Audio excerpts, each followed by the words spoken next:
სალვადორი 2015 წლის მონაცემებით ეს ქვეყანა არის მსოფლიოში ერთ-ერთი ყველაზე საშიში ადგილი დედამიწაზე. ოფიციალური წყაროები დამგებულობთ, რომ მკვლელობების რაოდენობა 6656 ადამიანს შეადგენდა, რაც 106.3 შემთხვევას უდრიდა 100,000 მოსახლეზე. კარტელები, ბანდები, ადამიანთა ვაჭრობა, კორუფცია, პროსტიტუცია, შიმშილი.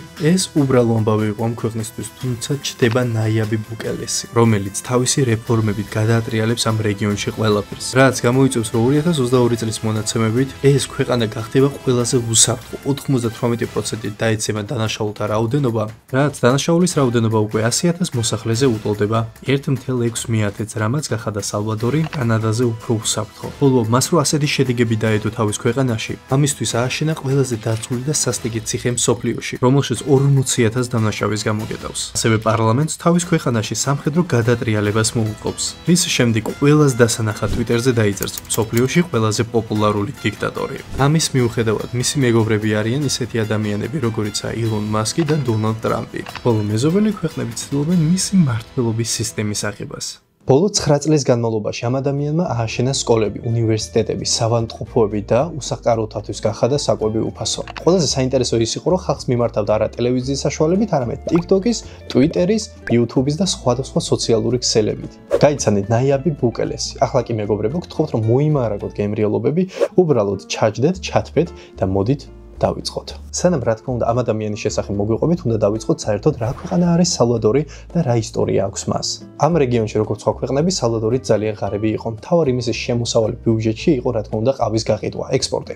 თუმცა ამ სფეროში უსამართლობა სუფევდა, რადგან ყავის ფაცებს რეგულაციას უკეთებდნენ ამ ქვეყნის ელიტის წარმომადგენლები და გლეხები თითქმის უფლებად დაუცველები იყვნენ. სახელმწიფოს მართავდნენ ოლიგარქული ინტერესების წარმომადგენლები, ხშირად სამხედროების მხარდაჭერით. ასეთ უთანასწორობას გლეხებმა 1922 წლამდე გაუძლეს. გლეხები აჯახდნენ ეკონომიკური უსამართლობის და ჩაგვრის წინააღმდეგ. მათი ლიდერი კი გახლდათ მემარცხენე აქტივისტი ფარაბუნდო მარტი. ამ აჯახების შედეგი სამწუხაროდ ძალიან სისხლიანი აღმოჩნდა. მთავრობამ სამხედროების დახმარებით ძალადობა ჩაახშო. 30,000 გლეხი სულ რაღაც 2 კვირაში მოკლეს. ამის შემდეგ სიტუაცია დასტაბილურდება და გაგრძელდება გლეხთა ჩაგვრა, თუმცა 1980 წელს დაიწყება სამოქალაქო ომი და გაგრძელდება 1992 წლამდე. რის შედეგად არა 30,000, არამედ 75,000 ადამიანი დაიხოცება. აჯანყებებს შედეგი გამოიღო და 1992 წელს დაიდება ხელშეკრულება, რომლის შედეგად სამხედროები ჩამოცილდებიან ხელისუფლებას და დაიწყება ქვეყნის დემოკრატიული ჟამი. ქვეყანაში ჩატარდება პირველი დემოკრატიული არჩევნები, რის შემდეგ პარლამენტს ორი ფრთა დაიკავებს მემარცხენეთა და მემარჯვენეთა,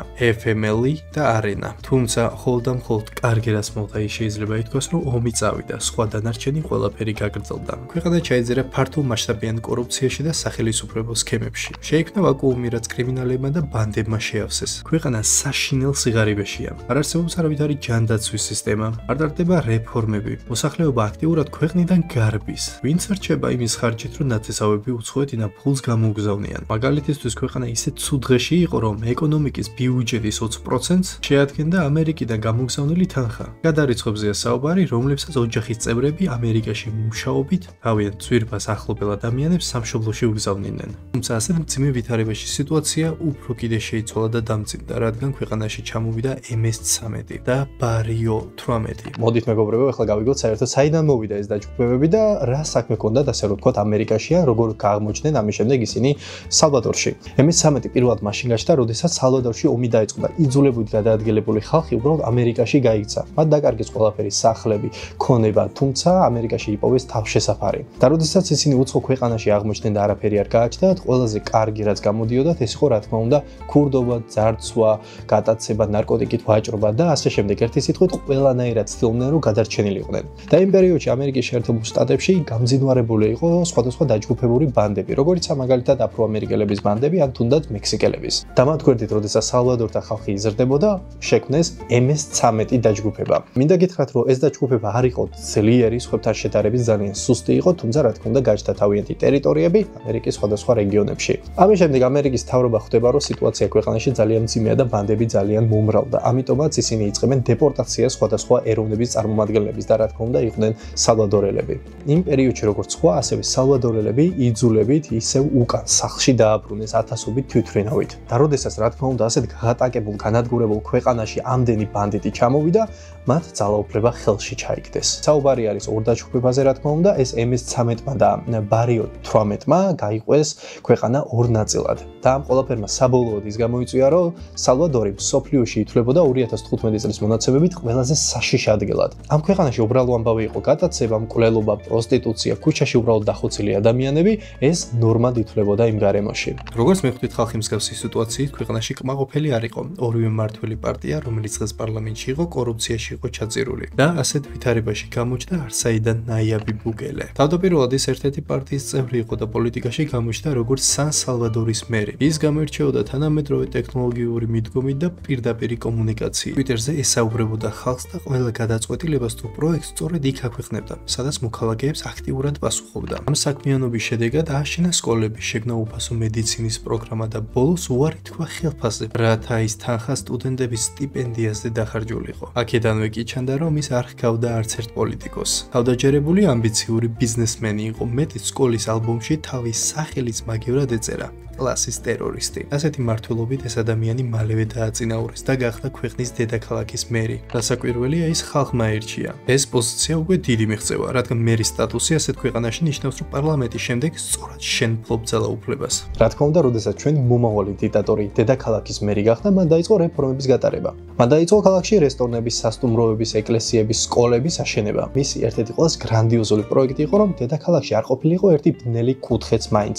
მან ქალაქი მთლიანად გაანათა. რა თქმა უნდა, რეფორმებს ხალხისთვის ძალიან კარგი შედეგი გამოიღო, თუმცა პარლამენტში მისი საქმიანობა არ მოსწონდათ, რადგან ის ძალიან გაძლიერდა და პოპულარული გახდა. ამ ყველაფერს ნაიაბი ბუგელესი ხვდება და თანდათანობით იწყებს თავისი ასე რომ ვთქვათ სახელის პოპულარიზაციას. მაგალითად, შექმნა N-ს ნიშანი, რომელიც ასე რომ ვთქვათ მისი სახელიდან იყო აღებული და მისი სიმბოლიკა გახდა. როგორც უკვე გითხარით, ეს ადამიანი ძალიან პოპულარული იყო სოციალურ ქსელებში და ერთ-ერთ თავის ლაივზე მან განაცხადა, რომ გამოიყოფოდა თავის ძველ პარტიას და შექმნიდა ახალს. და ასევე მან მოუწოდა ხალხს, რომ უახლოეს მომავალ არჩევნებში მისთვის მიეცათ ხმად, ხოლო მისი დევიზი იყო ფული ეყოფა ყველაფერს, უბრალოდ არ უნდა მოიპაროთ. ქვეყნის მოსახლეობას ნაიაბი ბუგელმა დაპირდა, რომ კორუფციას გააქრობდა, შექმნიდა ახალ სამუშაო ადგილებს და ამანაც იმუშავა. ხალხმა კარგად იცოდა, ვინ იყო ეს ადამიანი, მისი შესახებ ბევრი საუბრობდნენ, ბევრი სმენიათ, უფრო მეტიც ქვეყნის მოსახლეობის 20% მისი Twitter-ი აქვს გამოწერილი. ამიტომაც ამ პოპულარულობამ დაპირებებმა გაამართლა და ის მალევე გახდა პრეზიდენტი. თუმცა პრობლემა დარჩა პარლამენტი, რომელიც ჯერ კიდევ მის წინააღმდეგ იდგა. უმრავლესობა ორ დიდ პარტიას ეკუთვნოდა, სწორედ ამიტომ მან გარისკა და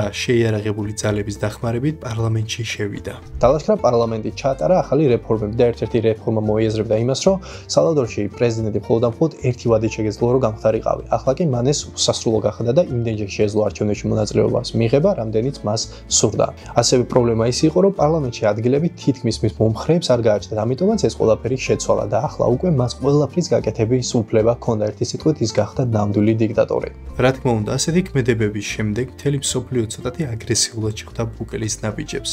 და მასზე უარყოფითი ტონით დაიწყო საუბარი, თუმცა სალვადორისთვის ასეთი პატარა ქვეყნისთვის ნებისმიერი პიარი ცუდი თუ კარგი, გარკვეულწილად სასარგებლო აღმოჩნდა. ამის შემდეგ ნაიაბი ბუგელმა კი თავის Twitter-ზე დაწერა: "ყველაზე მაგარი დიქტატორი მსოფლიოში". ამის შემდეგ მან დაიწყო რეფორმები. ქვეყნის ბიუჯეტის გარკვეული ნაწილი გადაიტანა კრიპტოვალუტაში, კონკრეტულად კი ბიტკოინში. ამ ნაბიჯით მან ინვესტორების მოზიდვა სცადა და ქვეყანაში დაიწყო პირველი ვულკანზე მომუშავე ბიტკოინის მაინინგ ფერმის აშენება. ხო, ასევე ქვეყნის ვალუტა კრიპტოვალუტად აქცია. სულ მალე ქვეყნის ნებისმიერ კუთხეში შესაძლებელი გახდა ბიტკოინით გადახდა და თანხის განაღდება. რითაც მან კიდევ უფრო გაამყარა თავისი იმიჯი როგორც ტექნოლოგიური და არაორდინალური ლიდერის. თუ რა თქმა უნდა, გინდა რომ ქვეყანაში ძალიან ბევრი ტურისტი მოვიდეს და ასევე ინვესტიციები მოიზიდო, უნდა იყოს შენი ქვეყანა მინიმუმ უსაფრთხო მაინც და სალვადორს ამასთან ძალიან დიდი პრობლემები გააჩნდა. რადგან როგორც უკვე გითხარით, ქვეყანა დაყოფილი არის ორ ნაწილად, ის ბანდებმა გაიყვეს. სალვადორის პრეზიდენტის ასეთმა აქტიურობამ ბოლოს ის გამოიწვია, რომ ბანდიტები გაბრაზდნენ და 99 კაცი დახოცეს. ხოლო ერთ-ერთი ტურისტის ცხედარი დემონსტრაციულად შუა გზაზე დააგდეს. თითქოს იმის ნიშნად, რომ ისინი ომს უცხადებენ მთავრობას. მაგრამ მინდა გითხრათ, რომ ამ ადამიანთან, ამ დიქტატორთან ასეთი ქმედება არ გაუვიდოდათ და მალევე ნაიაბი ბუკელესმა დაანონსა ახალი სპეცოპერაცია. კაცრი ხელი და ახლა გეტყვით, რა შემდგომარეობდა ეს ოპერაცია. ქვეყანაში მოსახლეობას გარეთ გამოსვლა 10 საათის შემდეგ არ შეეძლო, რაც თუ არ ვწდებით დღესაც გრძელდება. ქვეყანაში ჯარის სამხედროების დახმარებით ქუჩების პატრულირება დაიწყო. იჭერდნენ ბავშვებს, ქალებს, მოხუცებს, ყველას, ვინც ცოტათი მაინც გავდა ბანდიტს. ძეში იჭერდნენ 1000-ზე მეტ ადამიანს. ხოლო ასეთი ბანდიტების კრიმინალების დასაჭერად და რა თქმა უნდა მათ გამოსაკედად საჭირო გახდა ახალი ციხის აშენება. და ასეც მოხდა დიქტატორმა მალევე დაანონსა ახალი ციხის მშენებლობა, რომელიც 40000 პატიმარს იტევდა და გახსნიდა გახდა მსოფლიოში ყველაზე მკაცრი ციხე. ერთ ბარაკში ცხოვრობს 100-მდე ადამიანი, სძინავთ რკინის ლუგინებზე. ციხის პერიმეტრზე გადაადგილდებიან ბორგილებში. თავდახრილები ისე რომ მაღლა ახედვის უფლება არ აქვთ. მათ არ გაჩნიათ არავითარი უფლებები. არ შეუძლიათ დაურეკონ, მიწერონ თავიანთ ახლობლებს. პაიმენებზე საერთოდ ზედმეტია საუბარი. საპირფარეშო არ არის გამოყოფილი. წყალსასმელს რეცხავენ რეზერვუარში. ხოლო წყალს სვამენ აი ამ ლურჯი ბაკიდან. ეს ადამიანები ვერასოდეს ვერ ნახავენ მზის სხივს. ხოლო თუ აგრესიას გამოიჩენენ, მათ გადაიყვანენ 2 კვირით კარცერში, სადაც ისე ბნელა და სიჩუმეა, რომ შენი შინაგანი ორგანოების ხმა გესმის და არ იცი რამდენი დრო გავიდა. როგორც შეამჩნიეთ, უმრავლესობას ტატუები აქვს. იმ პატიმრებს, რომლებსაც სახე ტატუებით აქვს დაფარული, ნიშნავს, რომ ბანდის წევრები არიან და ძალიან მაღალ რანგს იკავებენ. თავდაპირველად სახის ტატუ დაფარვა მოვიდა ამერიკიდან. რეალურად MS-13-ს ძალიან უყვარდა ჯგუფი KISS და თავიდან მათ საპატივცემლოდ წამოვიდა ეს ყველაფერი. გადავხედავთ, რომ ადამიანს სახეზე ცრემლი აქვს დახატული, ნიშნავს, რომ მან ერთი ადამიანი მოკლა. 2-ზე 2, ხოლო 3-ზე უკვე მან სათვალავი დაკარგა. თავზე რქები თუ აქვთ, ეს იმას ნიშნავს, რომ ისინი იშმაგისეულები არიან. ციხე ყველანაირად დაცულია. 2 კილომეტრის რადიუსზე არ მუშაობს ინტერნეტი და არ იჭერს ტელეფონი. თუ ისე მოხდა, რომ ქვეყანაში ელექტროენერგია და წყალი გაითიშება, ამ ადგილს ამ ყველაფრის გარეშე შეუძლია 7 დღე გაძლოს. ისე რომ არავითარი პრობლემა არ შეექმნება. საბოლოოდ ამ ყველაფერმა ის გამოიწვია, რომ ქვეყანა გახდა ერთ-ერთი უსაფრთხო მსოფლიოში. კანადაზეც კი. და როდესაც ქვეყანაში მეორე არჩევნები ჩატარდა, ნაიაბი ბუკელესმა 84% აიღო. ხოლო მისმა პარტიამ ამის შემდეგ ყველა ადგილი დაიკავა პარლამენტში. ამ გამარჯვების აღსანიშნავად კი გაიმართა უზარმაზარი წვეულება, სადაც ცნობილი ადამიანები ჩამოვიდნენ მსოფლიოს გარშემო. საბოლოოდ ამ ყველაფერმა ის გამოიწვია, რომ სალვადორის მიბაძვა ძალიან ბევრმა ქვეყანამ დაიწყო. მაგალითად, არგენტინის მინისტრი ამ ქვეყანაში იმიტომ ჩამოდის, რომ სტაჟირება გაიაროს. ჰონდურასმა მისმა მეზობელმა ქვეყანამ 2 მეგაციხის აშენება დაანონსა მსგავსი ტიპის. ამის შემხედვარე ეკვადორმაც მალევე ბანდებს ომი გამოუცხადა. როგორც ხედავთ, ეს ადამიანი ნამდვილად გახდა ყველაზე პოპულარული დიქტატორი მსოფლიოში. ახლა კი მადლობა ვიდეოს ბოლომდე ყურებისთვის. იმედია საერთოდ აღარ გავხრები და ისევ შემოგთავაზეს სხვადასხვა საინტერესო ვიდეოები. შემდეგი იქნება რა თქმა უნდა გეიმპლეი იქნება. არ ვიცი რა თამაში იქნება, კომენტარებში დაწერეთ საერთოდ რა თამაშის ნახვა გინდათ. მე და კესო ჩავწერთ. მოგეწონათ წინა ვიდეოდან და ეხლა მოდით კოდური სიტყვა იყოს ცოცხი. რა ცუდი ბავშვი ხარ ხმერთო. მადლობა მეგობრებო. აი იყოს დღეს კოდური სიტყვა ცოცხი. დროებით და გემშვიდობებით იმედია კიდევ შევხვდებით. ნახვამდის.